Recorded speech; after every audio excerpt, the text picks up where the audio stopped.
Fala pessoal, mais um vídeo aqui no canal, mais um vídeo sobre fundos imobiliários e um fundo que pagou no mês de março, que vai pagar no mês de abril agora, quase 1,3% ao mês. Então é um fundo que tem performado muito bem, um fundo muito interessante, um fundo ali que está na curva daqueles que são badalados, então não é um fundo muito badalado, mas é um fundo que tem uma performance muito interessante, um fundo de recebíveis imobiliário, gerido pela Polo, aqui ó, Polo Capital Management, não é assim que se pronuncia, mas vamos lá. Então a gente vai falar sobre o POR 11, um fundo imobiliário de recebíveis, vamos entender estruturação, entender onde é que ele está alocado, quais que são os principais riscos, depois partir para o preço a mercado, ver se, beleza, o fundo é legal, o fundo é interessante, mas faz sentido no preço atual? Vamos ver depois no final do vídeo. Então, já antecipo aí, o vídeo está muito legal, se inscreva no canal, ative as notificações, tá vindo muita coisa bacana aqui para o YouTube também, vários conteúdos diversos. Então, se inscreva, ative o sininho, mande para mais pessoas isso aqui, mande sugestões aqui embaixo, porque você não vai se arrepender, tá bom? Vamos lá. O fundo é gerido pela Polo Capital, beleza? Um fundo POR 11, tá bom? Ele vai pagar agora em abril 1,22, R$1,22 por cota, bem interessante. E vamos entender, aqui começa algumas informações básicas do fundo. Investidores em geral, então qualquer um pode ser cotista, pagamento no quinto dia útil de dividendos, taxa de administração de 0,9% ao ano, tá bom? Em linha com o que é praticado no mercado. Taxa de performance, 15% do QCD Yield diário da IMAB. Tá? Não gosto muito de taxa de performance, mas a partir do momento que o fundo ele performa, faz sentido, Se não performasse, estaria difícil aí a parada. Vamos lá, agora alguns comentários da gestão, tá? Aqui é o relatório ainda de fevereiro, então consta que ele pagou 1,10, então vamos lá, pagou 1,10, agora vai pagar 1,22, então tem performado muito bem também. É um fundo que está mais focado em ativos de IPCA, mas ele não é estritamente IPCA, isso é legal, tá? Ele tem CDI, ele tem IGPM, que a gente vai ver mais para trás aqui também, e que com essa alta da Selic a gente está bem resguardado com esses indexadores, tá bom? Vamos lá. Aqui algumas informações básicas de rentabilidade que a gente não quer muito saber, Desde o início do fundo, 172,03%. Benchmarking é o CDI provavelmente, Aqui, ó. Legal, então é um fundo que ele tem um histórico, uma performance bacana. Aqui a gente percebe que na DRE, demonstração de resultado de exercício, alô contabilidade, a maioria da receita do fundo vem de fato de CRI, juros mais correção monetária, de recebíveis imobiliários, mas também temos ganhos com fundos imobiliários. Eu gosto bastante de fundos de recebíveis que não é aquele puro sangue, aquele investimento clássico de só recebíveis imobiliários, que tem uma parcela aí em cotas de outros fundos, porque consegue pegar a cota no secundário, vender no primário, ter ganho de capital. Então eu acho bastante legal essa estratégia. Tá bom? Vamos lá para o que de fato importa.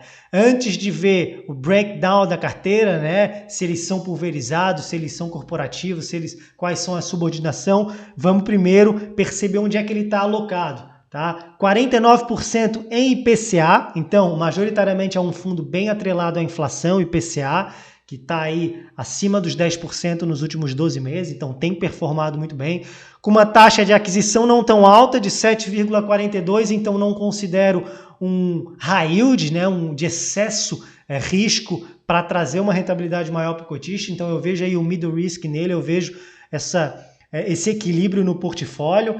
Temos depois 22% em CDI, aí quase 6%, e para CDI isso tem uma taxa, uma certa relevância, com o CDI basicamente aí na casa dos 11%, 12%, tem uma taxa média alta, legal. Depois a gente tem 9% ainda em GPM, quem não lembra do IGPM rendendo aí 30% em 2020, então IGPM é bem forte, commodities, teve uma alta bastante grande nessa pandemia do coronavírus, então tem um pouco aí dessa indexação com taxa de 8,62. Não acho absurdamente alta, tá? É uma taxa alta, mas tem um equilíbrio aí no portfólio junto com o IPCA e CDI.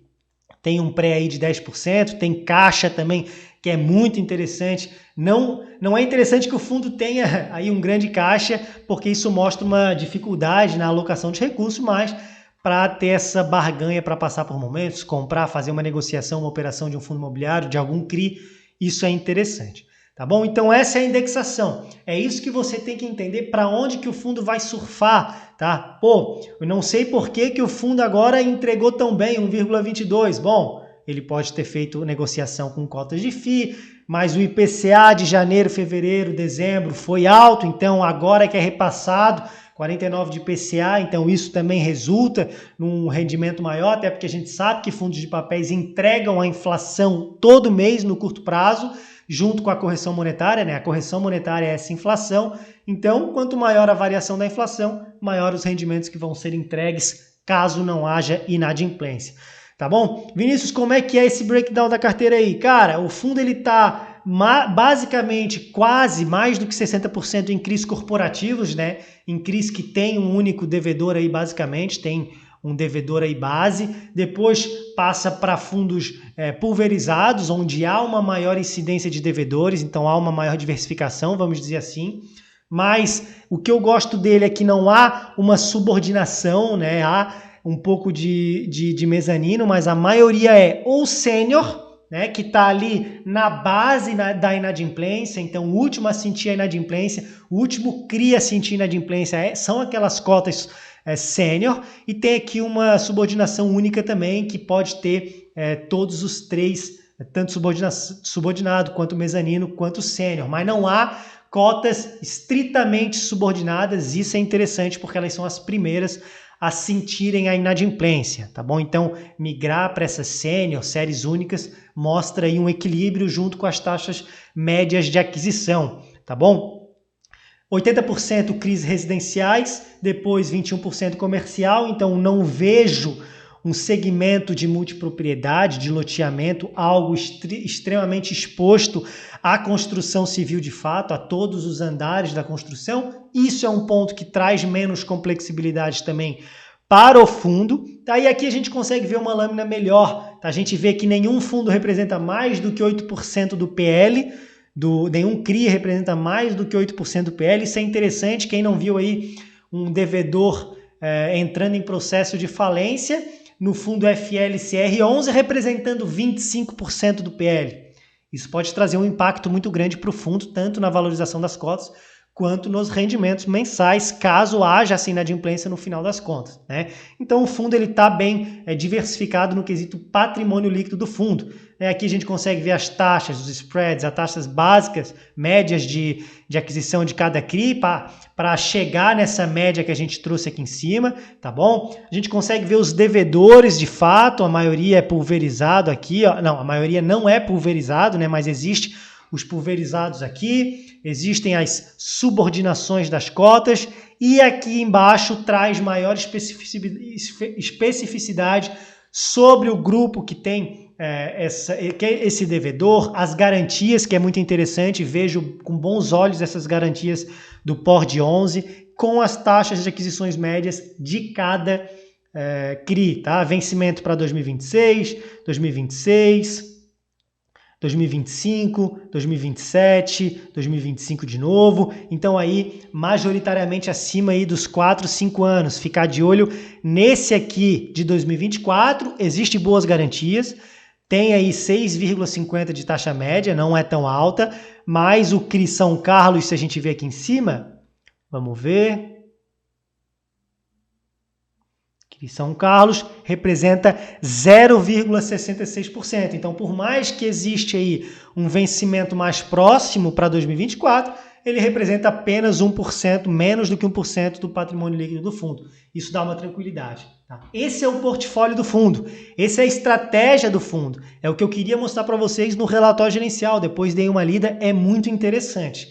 Tá? Lembrando, né, se inscreva aqui no canal e ative as notificações. Agora a gente vai para o momento do fundo no mercado, né? A precificação de fato. O fundo, nessa segunda-feira, ele fechou a R$ 92,00, né? Isso representa um VP de 0,93, muito interessante para fundo de papéis. A gente sabe que fundos de papéis entregam a inflação todo mês e por isso não há de se comprar muito ágil do VP. Né? Então, 1,03, 1,05 do VP, do PVP, já para ficar um alarme, um alerta e não se comprar acima disso, né? Comprar com 3, 5% no mercado no patamar atual. O fundo está com 7% abaixo do VP. Então, no quesito preço, não sei se você achou bom, não sei se você gostou do que eu mostrei aqui no relatório gerencial, mas no quesito preço, ele de fato está descontado, está barato, com yield maior do que 13% ao ano. Está pagando mais do que a Selic pagou, que a Selic está na casa dos 11,75% ao ano, então está pagando a mais, paga todos os meses, isento de imposto de renda, então é um acumulador de patrimônio de renda passiva mensal. Isso, no quesito precificação, é interessante, porque o fundo entregará agora em abril 1,22, né, 1,3, né, quase 1,5 de yield no mês, muito interessante, com um valor aí 7% abaixo do valor patrimonial. Isso, na minha opinião, é interessante. Lembrando, não é recomendação de compra nem de venda de qualquer ativo que seja, mas no que se diz respeito à precificação, ele sim está barato, sim está descontado. Aí você vai fazer a sua análise, se ele faz sentido na sua carteira, se não faz, se ele se encaixa na sua carteira, se você gostou da indexação, se você gostou das estruturações, das garantias, dos vencimentos. Mas no quesito preço que eu queria mostrar aqui para finalizar para vocês, ele está num preço legal, tá? Está num preço bacana.